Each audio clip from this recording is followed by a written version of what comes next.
Welcome to the Salmon Runs YouTube. Enjoy the video.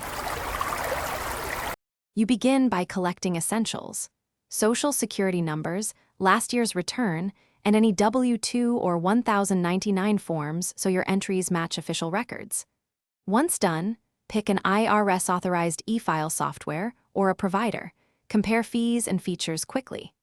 Make sure to set up or confirm your account credentials and enable two-step authentication to protect your data. This gets you into the system securely and positions you to complete the actual return without wasting time re-entering information. You now enter personal details, income lines, deductions, and credits step by step because accuracy directly affects your tax outcome.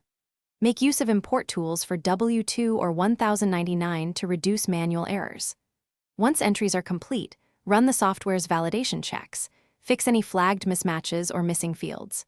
Check the calculated tax, refund amount, or balance due, and confirm bank routing for direct deposit or withdrawal. If you see a large change, double-check entries and supporting documents.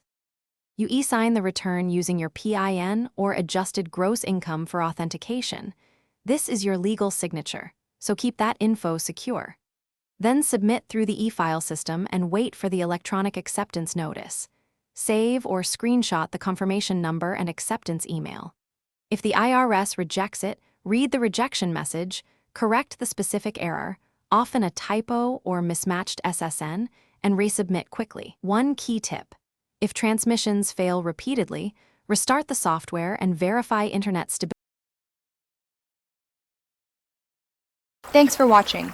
Consider subscribing if we helped you.